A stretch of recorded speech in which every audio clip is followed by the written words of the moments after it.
దేవుని యొక్క కనికరం పొందుకునేవాడుగా. ఈ రోజున 2 కోవలు ఉన్నాయి. 2 కోవలు ఏంటంటే, వాక్యం వినేవారు,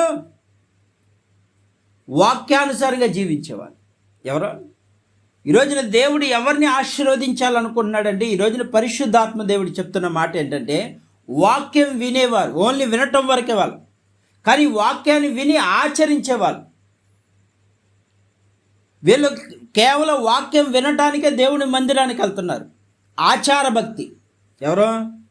అందుకే గలతీయులు రాసిన పత్రిక నుండి దేవుడు అక్కడ అపోస్తుడైన పౌలు ద్వారా వాళ్ళతో మాట్లాడుతుంది ఏమంటే, సున్నతి పొందిన ప్రతి మనుషుడు నేను మరలా దృఢముగా చెప్తున్నాను, మీలో ధర్మశాస్త్రం వలన నీతిమంతులని తీర్చబడిన వారెవరు క్రీస్తులోని బొత్తిగా వేరు చేయబడిన వారు కృపలో నుండి తొలగిపోయి ఉన్నారు.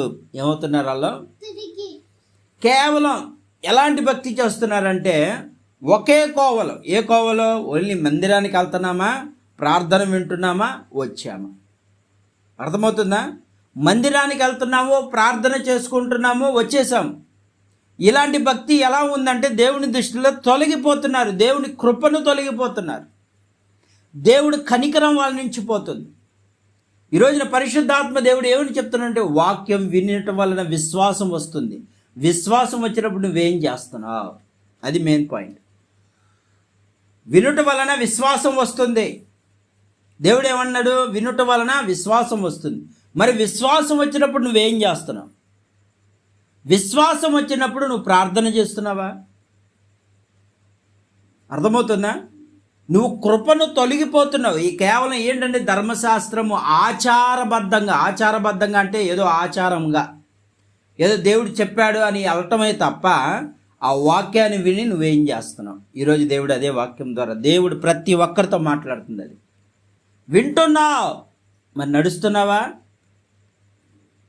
దేవుని వాక్యాన్ని వినటమే కాదు, నువ్వు నడుస్తున్నావా?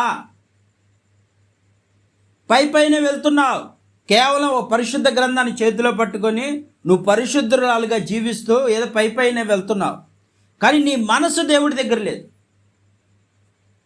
దేవుడు దైవజనులు అక్కడ వాక్యం చెప్తుంటే నీ మనసు ఎక్కడుంటుందంటే లోకం మీద ఉంటుంది. ఇప్పుడు సడన్గా దైవజనులు వాక్యం చెప్తా ఉన్నాడంటే, అక్కడ ఉన్న ప్రతి ఒక్కరు మందిరానికి వచ్చినప్పుడు అక్కడ వర్షం పడుతుంది అనుకో, వాళ్ళు ఏం ఆలోచిస్తారు? చెప్పు. వర్షం పడుతుందంటే ఏం ఆలోచిస్తారు? మనుషుల యొక్క ఆలోచన ఎలాగుంటాయంటే, దేవుని అక్కడ ప్రపంచాన్ని పరిపాలించే దేవుడు దైవజనులు ముఖకాంతిలోంచి మాట్లాడుతుంటే వీళ్ళేం చేస్తున్నారంటే, లోకములు ఏమిటిది, అక్కడ ఇంటికాడ ఏమైనా బట్టలు ఇదైపోయినాయా? ఒక్క సందర్భంలో నేను అది చూశాను. దేవుని మందిరంలో వాక్యము నిర్ఘాటంగా దేవుడు మాట్లాడుతూ ఉంటే వర్షం పడుతుందని దేవుని మందిరాన్ని వదిలి వెళ్ళిపోయి బట్టల కోసం వెళ్ళారు. బట్టలు ఎక్కడ తడిసిపోతాయి అని, వడియాలు ఎక్కడ తడిసిపోతాయని వెళ్ళిపోయారు. అది నాకు చూసి నేను ఏంటానని నాకు అప్పట్లో కొత్తలో నాకు ఏమీ తెలియదు. ఈరోజు దేవుడు చెప్తున్నాడు, నువ్వు ఎలా ఉంటున్నావంటే లోక సంబంధిగా ఉండకూడదు. నీవు వెళ్ళావంటే నీ మనసు దేవుడి దగ్గర ఉండాలి. నీవు దేవుని మందిరంలో వెళ్ళావంటే దేవుడు నాతో మాట్లాడుతున్నాడు అనే అనుభవంలో వెళ్ళాలి. దేవుడు అమ్మో నాతో మాట్లాడుతున్నాడు, నేను చేసిన తప్పులన్నీ నన్ను సరిచేయడానికి దేవుడు మాట్లాడుతున్నాడు అనే మనసు నీలో లేదు. అందుకే ఈరోజు నువ్వు త్రోవ తప్పిపోతున్నావు. మంచి మార్గాన్ని వెళ్ళాల్సింది పోయి చెడు మార్గానికి వెళ్తున్నావు. అందుకే ఈరోజు నీ బ్రతుకు ఏమైపోతుందంటే దేవునికే దూరంగా ఉంటున్నావు. వాక్యం అంటే నీకు నిద్ర వచ్చేస్తుంది. ఎందుకు వస్తుంది? ఎవరైనా నీ బంధువులు నీకు ఇష్టమైన వాళ్ళు ఇంటికి వచ్చినప్పుడు వాళ్ళతో గంటల తరబడి మాట్లాడతావు, మరి అప్పుడెందుకు నిద్ర రాదు?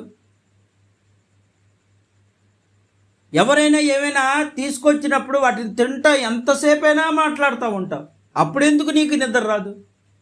దేవుని వాక్యం చెప్పేటప్పుడే నీకు ఎందుకు నిద్ర వస్తుంది? దేవుని మాటలు వినాల్సిన నీ చెవులు ఎందుకని మందగిల్లిపోతున్నాయి? దేవుడు అదే అడుగుతున్నాడు, నువ్వు ఆచార భక్తి చేస్తున్నావు. ఏం చేస్తున్నావు? ఆచారం ఊరికినే వెళ్తా. దేవుడు ఏదో చెప్పాడని ఒక మాట చెప్పాడు. ఆయన ఏం చెప్పాడంటే 6 రోజులు కష్టపడాలి, 7వ రోజు మందిరంలో ఉండాలి, అంతవరకే. ఆ ఒక్క ఆచార భక్తి నువ్వు చేస్తున్నావు కాబట్టి నువ్వు సున్నతి ఏమనుకుంటున్నావు అంటే, నేను రక్షణ పొందుకున్నాను. సున్నతి పొందుకోవడం అంటే నేను మారు మనసు పొందుకున్నాను, రక్షణ పొందుకున్నాను, చాలు, దేవుని వాక్యాన్ని వింటే చాలు. దేవుడు అలా అప్పుడు ఏమంటున్నాడు ఇక్కడ కింద చూద్దాం. ఏలననగా మనము విశ్వాసము గల నీతి కలుగు నిరీక్షణ సఫలము ఆత్మ ద్వారా ఎదురు చూచున్నాం. ఏంటిది? ఆత్మ ద్వారా ఎదురు చూడాలి. ఆత్మ ద్వారా నీతిమంతులు ఎలా అవుతారంటే విశ్వాసముతో. నీ విశ్వాసము నీలో త్రొలగిపోతుందంటే నువ్వు దేవునికే దూరంగా ఉంటున్నావు. నువ్వు దేవునిపై ఆధారపడాల్సిన పోయి అధికారుల మీద ఆధారపడతావేంటి? నువ్వు దేవునిపై ఆధారపడాల్సిన నీ మనసు అధికారులపైన ఆధారపడతావేంటి? మనుషులు ఎక్కడెక్కడో చూసే వాళ్ళపై ఆధారపడుతున్నావు. అది దేవుడు మెచ్చుకోడు. దేవుడు ఖచ్చితంగా మెచ్చుకోడు. ఎందుకంటే కేవలం ఆచార భక్తి చేస్తున్నావు నువ్వు. ఏ క్షణం నీకు దేవుడు ఏమన్నాడు? ఆకాశంలో ఇశ్రాయేలు ప్రజలు వాళ్ళ ఆకలితో ఉన్నారని చెప్పి మోషే ప్రార్థన చేసినప్పుడు ఏం చేశాడు? ఒక దైవ సేవకుడు ప్రార్థన చేయగానే దేవుడు ఏం చేశాడు? వాళ్ళ ఆకలిని తీర్చాడు. ఆకాశం నుండి దేవదూతలు తినే ఆహారాన్ని వాళ్ళకి పంపించాడు. దేవదూతలు తినే ఆహారాన్ని పంపించాడు. ఆ ఆహారం వీళ్ళకి ఏమైంది? కొన్నాళ్ళు తిన్న తర్వాత ఫస్ట్ తినగానే అబ్బా రుచిగా ఉంది, ఆహా ఆహా అన్నారు. చాలా అద్భుతంగా ఉంది, కొత్త నూనె వలె ఉందని దానికి ఒక పేరు పెట్టారు. ఎంతో అద్భుతంగా ఉంది, ఎంతో రుచిగా ఉందని అన్న దాన్ని ఒక రోజున ఏమైంది? వాళ్ళకి ఎగుటు పుట్టిందంట. ఏమైంది? దేవుడిచ్చే ఆహారము బలమైన ఆహారాన్ని ఇస్తే వాళ్ళు ఏమన్నారంటే నాకు ఇది నచ్చలేదు, మాకు మాంసం కావాలన్నారు. సరే దేవుడు ఏం చేశాడు? మాంసం ఇచ్చాడు. కడుపు నిండా మాంసాన్ని ఇచ్చాడు. వాళ్ళ మాంసము తిని దేవుని మందిరాన్ని ప్రార్థన సబాతు దినం అనగా దేవుని ప్రార్థన చేసే ఆ స్థలానికి వెళ్ళాల్సిన దినము వాళ్ళు ఏం చేశారంటే ఆ మాంసం ఎక్కడి దాకా తిన్నారంటే ఇక్కడ కడుపు నిండా తెల్లా, ఇక్కడ ముక్కుల్లో నాసిక రంధ్రంలో వచ్చేలాగా తిన్నారంట. అంత అసహ్యంగా తిన్నారు దేవుడి దృష్టిలో. వాళ్ళ కరువుగా తిన్నారు, ఎప్పుడు దొరకని వారిగా. ప్రతిరోజు దేవుడు ఇస్తున్నా సరే వాళ్ళకి ఏమనిపిస్తుందంటే కరువుతో తిన్నారు. వాళ్ళ ముక్కులోన దేవుడికి కోపం రగిలిపోయింది. దేవుడు చెప్పాడు నీకు ఆహారం ఇచ్చాడు, ఆ ఆహారాన్ని వీళ్ళు ఏం చేసుకున్నారు? దేవుడు అన్నాడు దాచుకోవద్దు అన్నాడు. ఏమన్నాడు? నువ్వు దాచుకోవద్దు, నువ్వు దాచుకోకూడదు, అది దాచుకుంటే పురుగు పట్టేస్తుంది అన్నాడు దేవుడు. అంటే ఎందుకన్నాడు ఆ మాట? ఏ రోజుకి ఆహారం మీకు ఏమి ఇవ్వాలో నాకు తెలుసు, నేను ఇస్తానని దేవుడు వాగ్దానం ఇచ్చాడు. వాళ్ళు నమ్మల. అర్థమవుతుందా? మన్నా వచ్చినప్పుడు కూడా దేవుడు దాచుకోవద్దన్నాడు. ఏ రోజు ఆ రోజు తినేయండి, నేను రోజు నీకు ఇస్తాను. ఆ రోజు వాళ్ళు ఏం కష్టపడలా, పని చేయలే, ఏమీ చేయలే, కానీ దేవుడు ఇచ్చాడు. తిన్నారు కడుపు నిండా. మరుసటి రోజు తెల్లారి వాళ్ళ లెగ్గానే మళ్ళీ వాళ్ళకి ఆహారం పెట్టాడు, ఆహారం పంపించాడు. అలా చేస్తున్న వీళ్ళల్లో ఏమొచ్చిందంటే దాచుకున్నారు. ఏం చేశారు? అది దాచుకోగానే మరుసటి రోజు పురుగు పట్టేసింది, దేవుని కోపం రగిలింది. ఈరోజున అదే పరిస్థితి జరుగుతుంది. దేవుడు నేను ఇస్తా నీకు ఏమంటున్నాడు? మా అనుదిన ఆహారం మాకు దయచేయి అంటే దేవుడు ఏమన్నాడు? ఇస్తానంటున్నాడు. కానీ ఈరోజు ఏమవుతుందంటే రేపు ఉంటుందో లేదని దాచిపెట్టే వాళ్ళు ఎక్కువైపోయారు. ఈరోజు రేపు అన్నది నీకు తెలియదు, రేపు నువ్వు ఉంటావో బ్రతుకుతావో తెలియదు. ఈరోజే నీకు ఇచ్చిన రోజు, రేపు ఏమవుతావో నీకు తెలుసా? తెలియదు. కానీ ఏంటంటే అజ్ఞానం, దేవుడి మాటను నిర్లక్ష్యం చేయటం.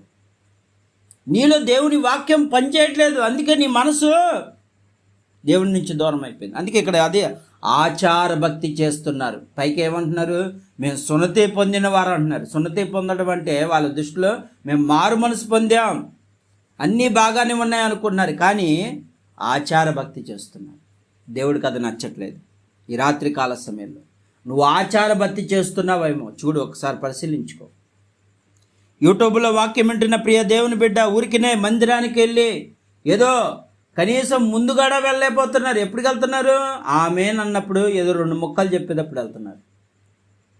మరి దీన్ని ఏమంటారు? ఆచార భక్తి. ఇది స్టార్టింగ్ నుండి దేవునికి దగ్గరగా ఉండాల్సింది పోయి దేవునితో 2.5 గంటలు దేవుడు గడిపితే ఏమన్నాడు?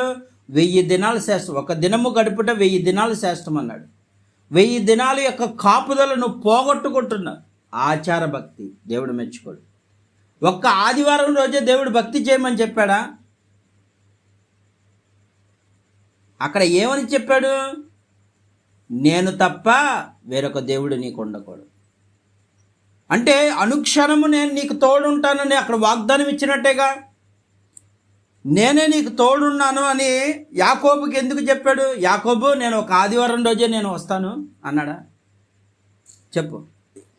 అవ్వాదములు ఏదోను తోటలో ఉన్నప్పుడు నేను ఒక విశ్రాంతి దినమునే వచ్చి నీకు కనిపిస్తాను అన్నాడా? ప్రతి చల్లపూట వెళ్ళి వాళ్ళకి కనపడ్డాడు దేవుడు, వాళ్ళతో మాట్లాడాడు. అంటే నిరంతరము నిన్ను కాపాడుతూ నీతో మాట్లాడే దేవుడు ఆయన. అర్థమవుతుందా? ఒక శుక్రవారం కనపడతాడా, లేకపోతే మంగళవారం ఆయన ఏ వారం ఆయనకి ఇష్టం, అన్ని రోజులు ఆయనయే, కాలం ఆయనదే. ఈ సూర్యుడు ఆయనే, చంద్రుడు ఆయనే, అన్నీ ఆయనే సృష్టించాడు. ఈ టైం అన్నీ ఎవరిచ్చారు? ఇప్పుడు ఒక టైం ఎలా తెలుస్తుంది? సూర్యుడు ఎప్పుడైతే వెళ్ళిపోతాడో అప్పుడు ఆ టయాన్ని పెట్టుకుంటారు. ఎప్పుడైతే సూర్యుడు లెగుస్తాడో ఆ టయాన్ని 6 గంటలకు వస్తాడు సూర్యుడు అని, 6 గంటలు టు మళ్ళీ 6 గంటలు, ఇలా 12 గంటల్లో వెళ్ళిపోతాడని ఒక టైం టేబుల్ తయారైంది. సూర్యుని బట్టే టైం టేబుల్. అది ఎవరిచ్చారు? దేవుడు ఇచ్చాడు. ఈ రోజున ఏమైతే ఉందంటే ఆచార భక్తి చేసి నువ్వు దూరం అయిపోతున్నావు. నీకన్నా బలవంతులుగా వాళ్ళ సూర్య చంద్రుని ఏలాల్సింద నీవు వాళ్ళ చేతుల్లో బలైపోతున్నావు. ఈ రోజున దేవుడు ఎందుకని పెట్టాడు? నక్షత్రాలు వాటిని అన్నిటిని నువ్వు ఏలటానికే అన్నాడు. సమస్తము ఏలుట కొరకే నేను నిన్ను ఏర్పరచుకున్నాను అన్నాడు. ఈ భూమి మీద సమస్త జంతువులు ఈరోజు నిన్ను చంపేస్తున్నాయే. అసలు జంతువులకు పేరు పెట్టిందే అవ్వాదములు, మనుషులే పెట్టారు. కానీ అవే ఈ రోజున ఏం చేస్తున్నాయి? చంపేస్తున్నాయి మనిషిని. ఎందుకంటే నువ్వు దేవునికి దూరంగా ఉన్నావు కాబట్టి. పై భక్తి దేవుడు ఒప్పుకోడు. ఒక ఆదివారం రోజే దేవుడు వస్తాడంటే అది రాంగ్. అనుక్షణం నువ్వు దేవునికి విశ్వాసముతో ప్రార్థన చేయాలి. నీ కుటుంబం కుప్పకూలిపోతున్నప్పుడు నీ కుటుంబం కోసం నువ్వు ఖచ్చితంగా విశ్వాసముతో ప్రతిరోజు చేయాలి.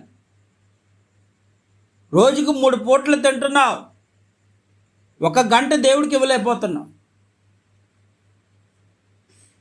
దేవుడు అడుగుతున్న ప్రశ్న ఇది. ఒక్కసారి మీ ఆత్మ పరిశీలన చేసుకోండి. ఈ రాత్రి కాల సమయంలో దేవుడు చెప్తుంది ఒక్కటే, మీ ఆత్మ పరిశీలన చేసుకో. దేవుడికి ఎలా ఉంటున్నావు? దేవునికి ఎలా ఉంటున్నావు?